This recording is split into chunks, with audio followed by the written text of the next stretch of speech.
সহজেই জামিন পেয়ে গেল। মন্ত্রী মমতা ব্যানার্জির সাথে কাশ্মীরের জঙ্গিদের সাথে যুক্ত আছে। আমরা আমাদের অধিকারের জন্য রাস্তায় নামছি, ধরে তুলে নিচ্ছে, গুলি ঘুষি মারছে, পাঁচজন ভেঙে দেওয়ার অবস্থা করছে। দেখলাম যে দুর্গাপুরে যারা মূল অভিযুক্ত তারাও ছাড় পেয়ে গেল, 5 জন মুক্তি পেয়ে গেল। দুর্গাপুরে যে ঘটনা ঘটিয়েছে, প্রাণঘাতী হামলা চালিয়ে ওদেরকে আগুন লাগিয়ে দিয়ে মেরে দেওয়া ধান্দা করেছিল, তো প্রাণে বেঁচেছে। তার মধ্যে যারা অভিযুক্ত 5 জন অলরেডি জামিন পেয়ে গিয়েছে। ভাবতে পেরেছেন যদি ওরা এত তাড়াতাড়ি জামিন পেল কীভাবে? এখানে পুলিশের বা পিপির সক্রিয়তা নাই।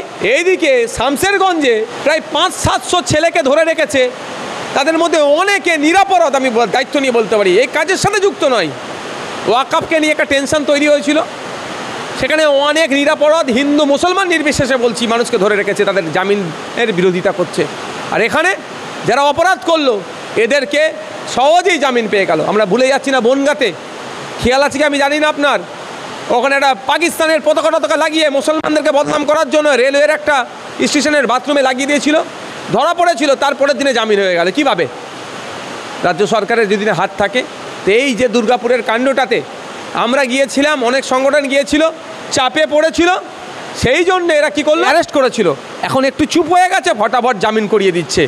এর বাংলার মানুষকে বলবো, দেখুন যারা সাম্প্রদায়িক শক্তিকে আরও খোলা হাত ময়দান দিয়ে দিচ্ছে, তাদের বিরুদ্ধে ঐক্যবদ্ধ হবে, জোটবদ্ধ হতে হবে, এদের বিরুদ্ধে আইনত লড়াই করতে হবে, গণতান্ত্রিক প্রক্রিয়ায় লড়াই করতে হবে।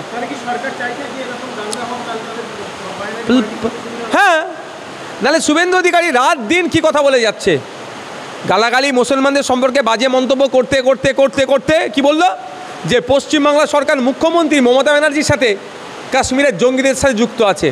কই, তার বিরুদ্ধে ব্যবস্থা গ্রহণ করেনি? সিপি স্যারকে যে গালাগালি করলে ধরে তো জেলের মধ্যে রাখা দরকার। শুভেন্দু অধিকারীকে রেখেছে জেলের মধ্যে, কেন শুভেন্দু অধিকারীকে ছেড়ে রেখেছে? দিলীপ ঘোষ, সুকান্ত মজুমদাররা রাত দিন মুসলমানদের বিরুদ্ধে কথা বলছে, সাম্প্রদায়িক সম্প্রীতি বিঘ্ন হবে এই ধরনের কথা বলছে। কই, শুভেন্দু অধিকারী, দিলীপ ঘোষ, সুকান্ত মজুমদারদেরকে ধরে তো জেলের মধ্যে রাখতে পারে, রেখেছে। যদি ওদের মধ্যে ওদেরকে ধরে যদি জেলেই রেখে দেয়, বাইনারি পলিটিক্স তারে কারা করবে? আর বাইনারি পলিটিক্স বা মুসলমানদেরকে ভয় না দেখালে মুসলমানরা মমতা ব্যানার্জির ঝুলিতে গিয়ে উঠবে? একে তো শিক্ষা নেই, চাকরি নেই, কর্মসংস্থান নেই, ক্রমশ মুসলমানরা পিছিয়ে যাচ্ছে, পিছিয়ে বর্গের যারা আছে তারাও পিছিয়ে যাচ্ছে। তাহলে ভোটটা কেন দেবে?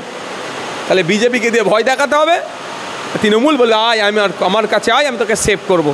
এই জন্য ছেড়ে রেখেছে বাইনারি পলিটিক্সের জন্য। নাহলে শুভেন্দু অধিকারীকে এতক্ষণ তো জেলের মধ্যে রাখা দরকার ছিল। বাংলাদেশে যখন এই ঘটনা ঘটেছিল আমরা বিরোধিতা করেছিলাম বাংলাদেশের সংখ্যালঘু হিন্দুদের উপর অত্যাচার বন্ধের জন্য, কিন্তু সেই সংখ্যালঘু হিন্দুদের উপর অত্যাচারকে কেন্দ্র করে পশ্চিমবাংলায় দাঙ্গার পরিবেশ তৈরি করে ফেলছিল এই শুভেন্দু অধিকারী। তখন কোনো কথা বলেছে মমতা ব্যানার্জি? তার প্রশাসন কিছু বলেছে? আর আমরা একটা ছোট্ট যদি কথা বলি, আমাদের নামে বাড়িতে নোটিশ চলে আসবে, আমাদেরকে ধরে অ্যারেস্ট করে নেবে। আমরা আমাদের অধিকারের জন্য রাস্তায় নামছি, ধরে তুলে নিচ্ছে, গুলি ঘুষি মারছে, পাঁচজন ভেঙে দেওয়ার অবস্থা করছে। এটা বুঝতে হবে যে শুভেন্দু অধিকারীকে কেন ধরছে না। আমি আবারও বলছি, শুভেন্দু অধিকারী যেভাবে পশ্চিমবাংলায় সাম্প্রদায়িক সম্প্রীতি বিনষ্ট করছে, ধরে জেলের মধ্যে রাখা দরকার। কেন দেখার বিষয় মমতা ব্যানার্জির পুলিশ এখন কী করে।